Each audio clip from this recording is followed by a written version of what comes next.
أعوذ بالله من الشيطان الرجيم بسم الله الرحمن الرحيم السلام عليكم ورحمة الله وبركاته. My name is Muhammad Afamam Rosli, metric number 1181434. Today I would like to present a study about vaccination in Maqasid Shariah's perspective and the solutions to curb the challenges of its implementation in Malaysia. These are the chapters that we will go through, and it is consists of four chapters, which are objective research, methodology research, discussion and findings, and also the conclusion. This is my objective research. My objective to do this research is to identify the definition of vaccine and maqasid sharia. Secondly, to study the view in maqasid sharia about vaccination.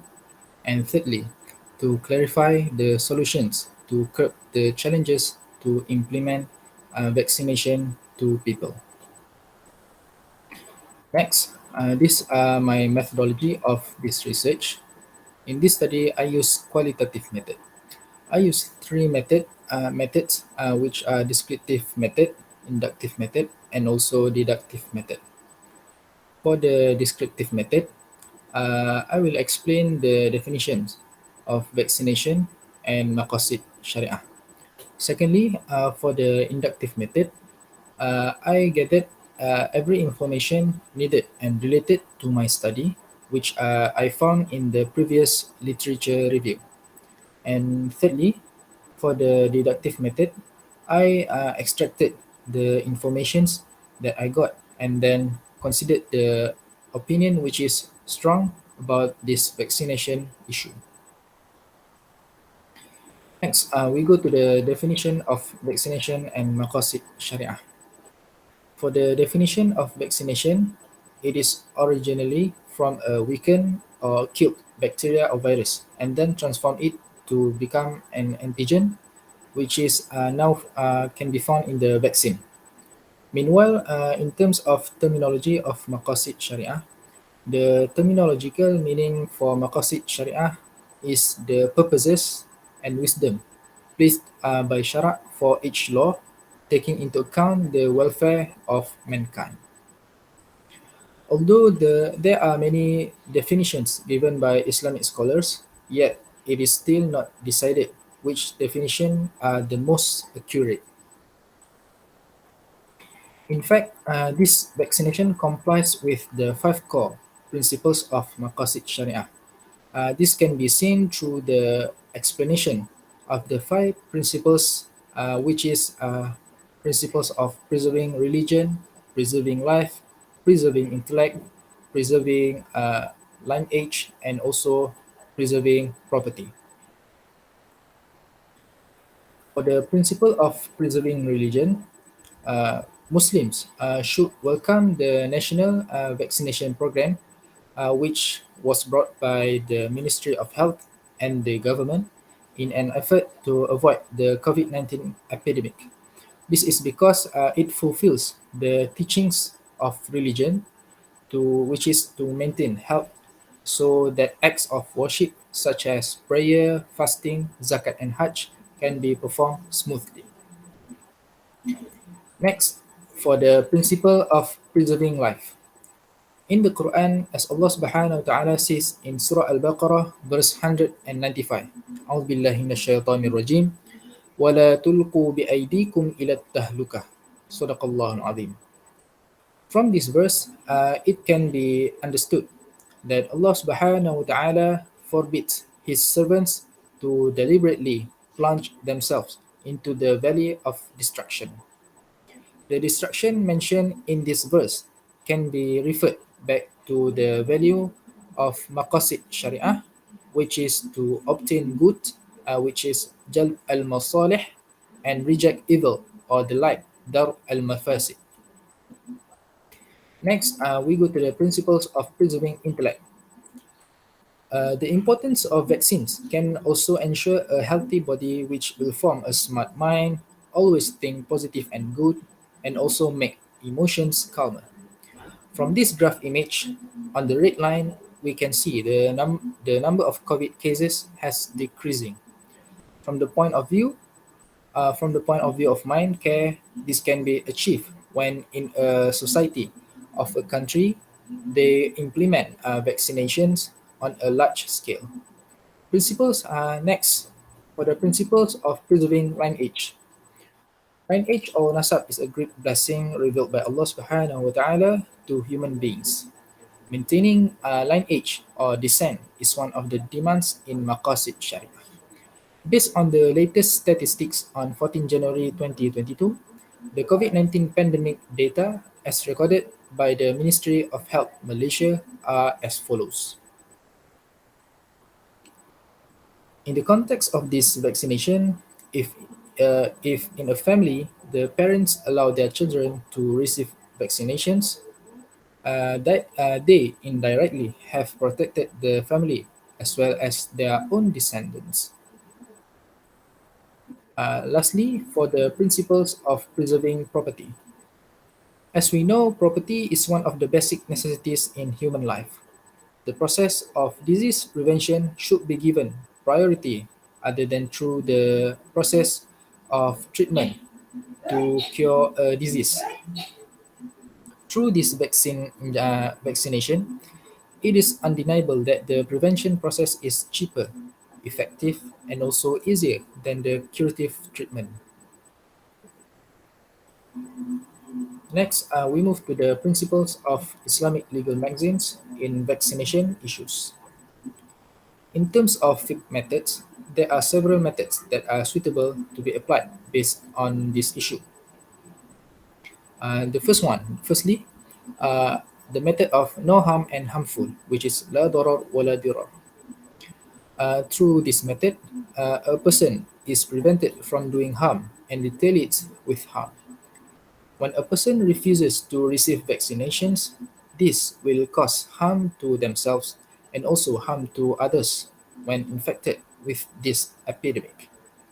Secondly, the method of harm must be avoided, which is ad-darar yuzal. Through this method, the harm that occurs must be eliminated and should not be allowed to continue. Among the ways to avoid this harm is by taking vaccine injections as a preventive measure against the dangers that will befall. And thirdly, the method of damage deducted as much as possible, which is الضرر يدفع بقدر الإمكان. Through this method, it is obligatory to reject the harm in any way. If it is not possible to eliminate the harm as a whole, then the person should try to eliminate it with all his efforts. In the scope of prevention using vaccination, it is obligatory for us to rule out possible harms, such as being infected with COVID-19 by taking this vaccination.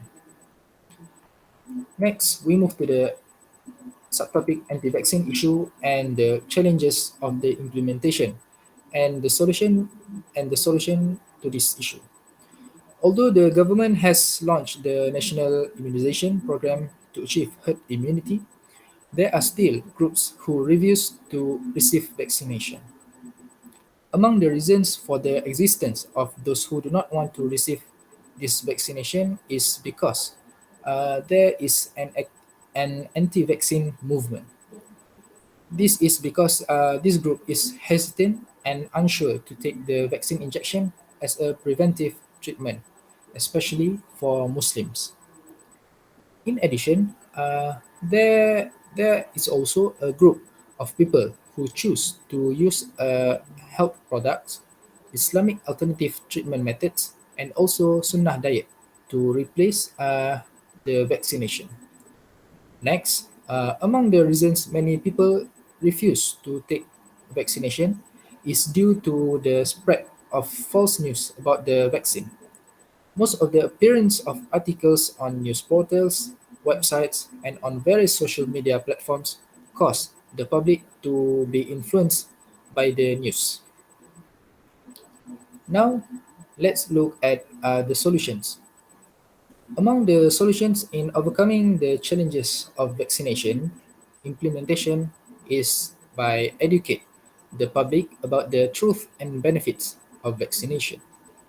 This can be done with referring to those who are more knowledgeable in the field and also the authoritative in clarifying questionable questions. In addition, uh, the Islamic scholars and religious scholars also need to play their role in providing public announcement to the public about the importance of taking this vaccination.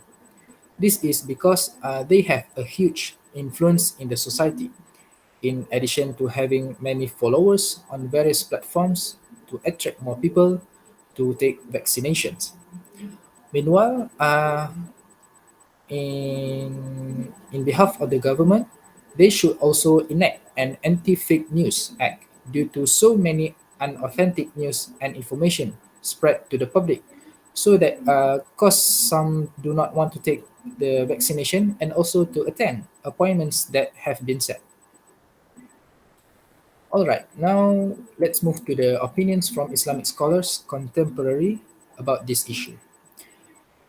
In the opinion of Professor Dr. Yusuf Al-Qardawi, when there is a clash between maslahah and mafsadah in a matter, and it is found that the benefits and advantages are greater and more than the rate of mafsadah and harm, therefore, the matter is allowed and also permissible according to the Islamic Sharia. In addition, according to Sheikh Abdul Aziz Abdullah Baz, the benefits obtained from vaccination are greater when compared to the side effects of vaccines, where the harm is smaller. Meanwhile, according to Dr. Ali Jum'ah, it is obligatory on Muslims to help to ensure their well-being from high-risk disease by taking vaccines, because it is a treatment that is protective and in accordance with what is taught by Sharia. Next, we continue to the decision from Islamic institution about vaccination issue. Based on the fatwa from Darul Ifta Al-Misriyah, the vaccination is allowed by Sharia as a preventive treatment, uh, measure. Meanwhile, according to the decision decided by the Union of African Muslim Scholars, is that the vaccine was originally intended to prevent humans from any disease, while keeping away from any disease is what is demanded in Islam.